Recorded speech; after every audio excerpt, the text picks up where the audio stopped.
Assalamualaikum warahmatullahi wabarakatuh. Selamat datang di mata perkuliahan kita Studi Sosial.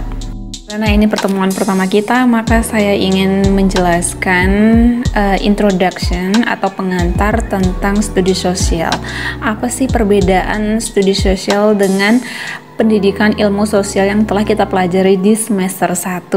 Dan semester 7 ini kita mempelajari studi sosial. Jadi kita akan membahas perbedaan antara pendidikan ilmu sosial dan studi sosial. Di ilmu sosial adalah ilmu yang mengkaji semua aspek di dalam kehidupan manusia. Misalnya, interaksi antara individu dengan individu, individu dengan kelompok, dan kelompok di dalam masyarakat. Menurut para ahli, di sini Ahmad Sanusi mengatakan pendidikan ilmu sosial terdiri dari disiplin-disiplin ilmu pengetahuan sosial yang bertaraf akademis dan biasanya dipelajari pada tingkat perguruan tinggi, makin lanjut makin ilmiah.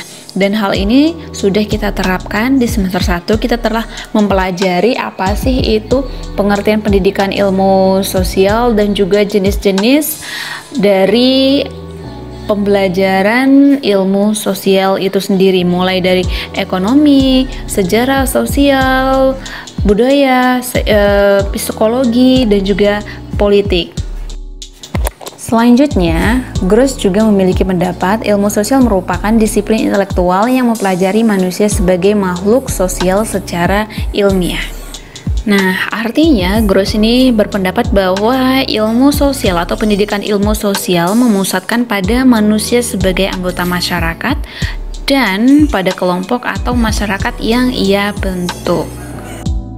Nah, berikut adalah disiplin-disiplin ilmu sosial yang sudah kita pelajari di semester 1, yaitu mulai dari geografi, sejarah, ekonomi, antropologi, lalu juga ada sosiologi, politik, dan sebagainya.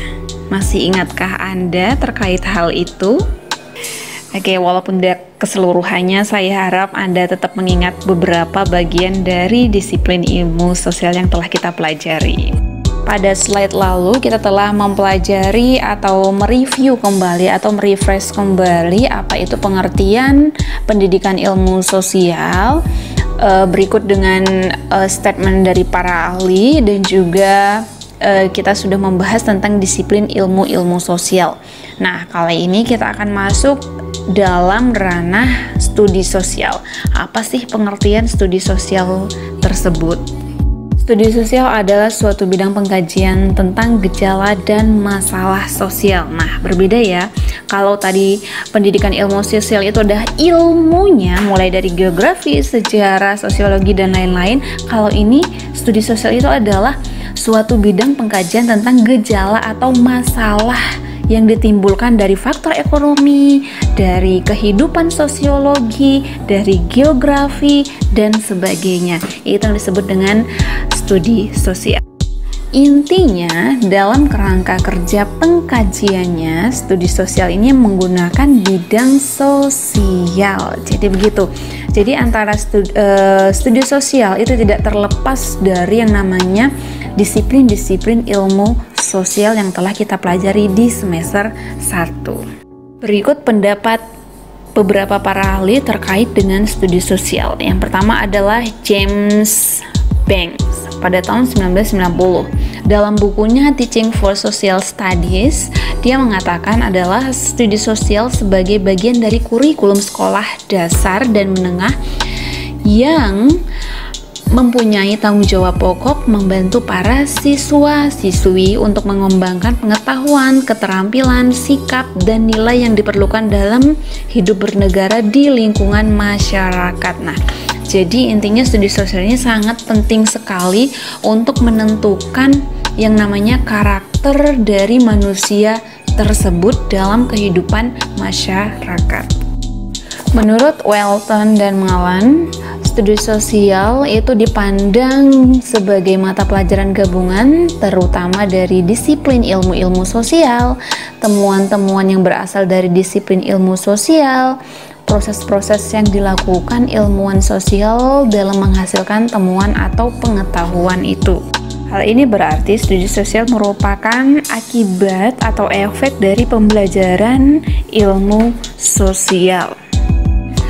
Agar lebih jelas tentang perbedaan ilmu sosial yang telah kita pelajari di semester 1 dan juga studi sosial yang akan kita pelajari di semester ini, silahkan dilihat untuk slide selanjutnya. Saya akan memberikan 4 gambaran perbedaan dari ilmu sosial dan juga studi sosial tersebut.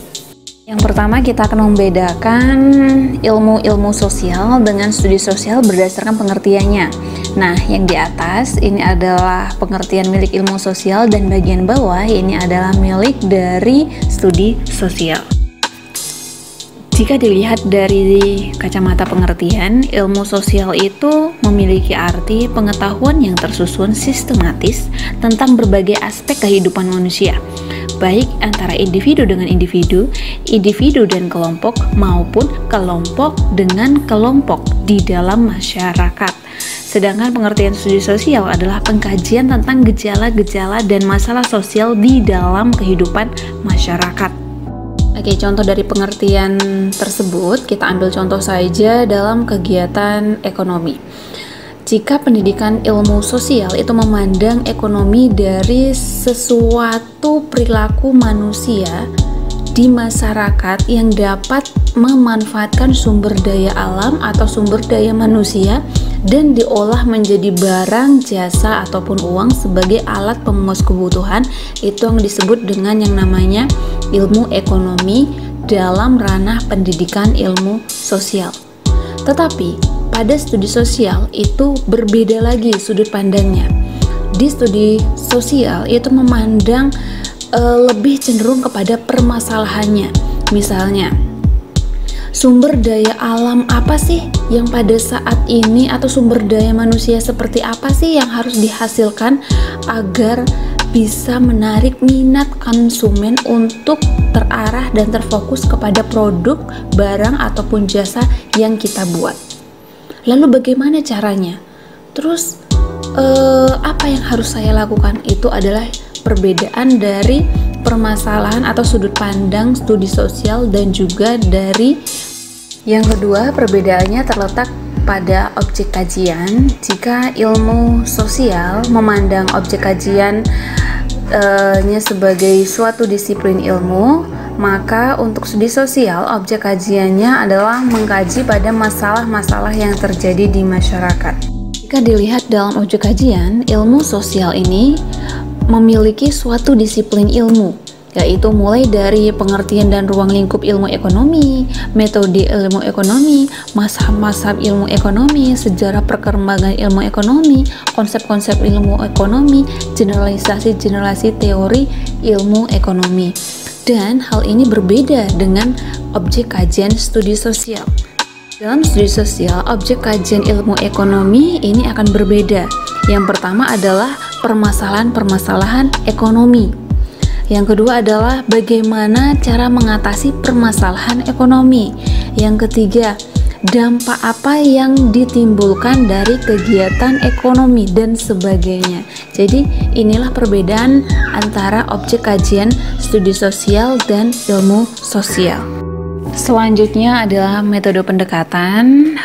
Dari segi pendidikan ilmu sosial, itu metode pendekatannya menggunakan pendekatan disiplin ilmu atau monodisiplin.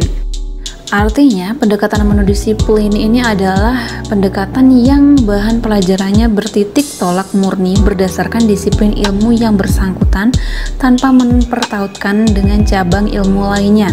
Jadi misalnya, kegiatan ekonomi itu khusus ekonomi saja tanpa ditautkan atau dihubungkan dengan ilmu yang lain dalam rumpun ilmu bidang studi sosial.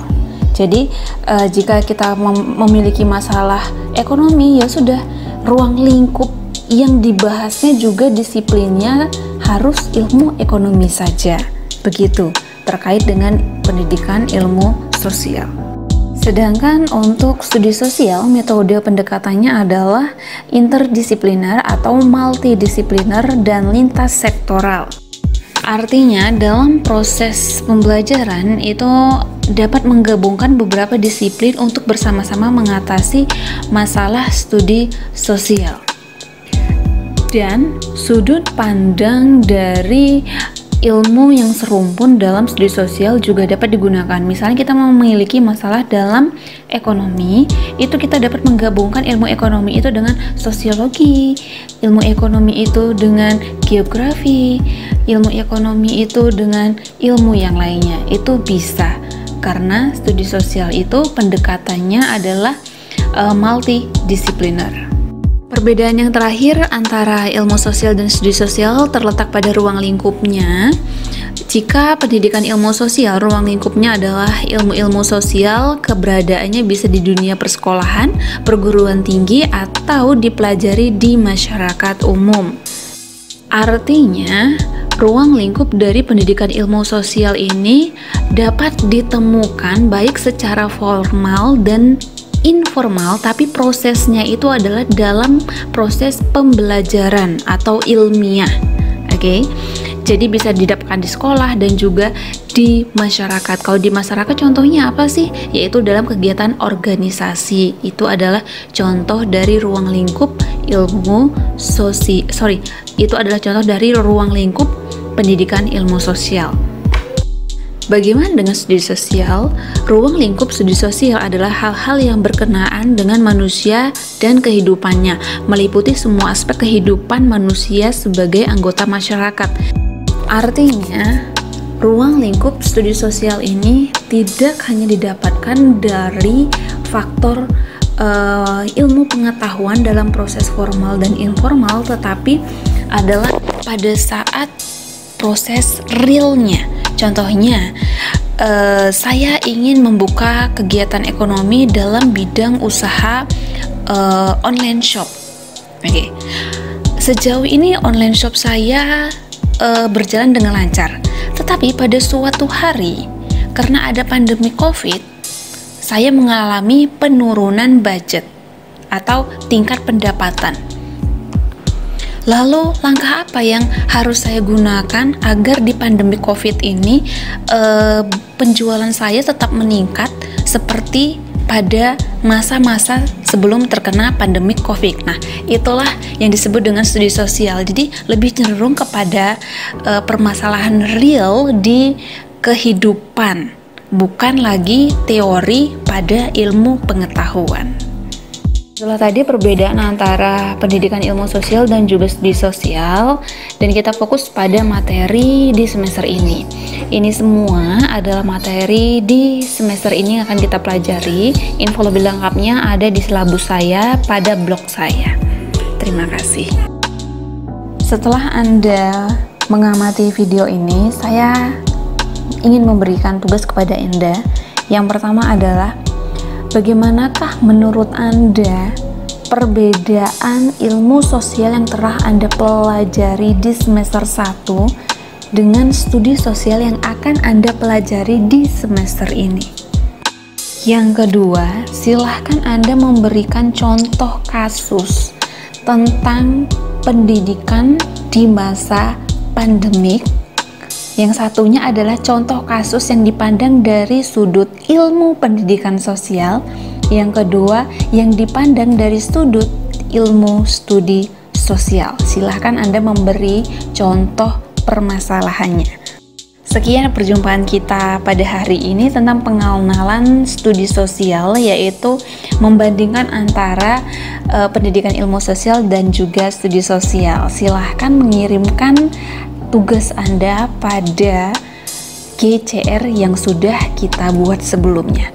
Assalamualaikum warahmatullahi wabarakatuh.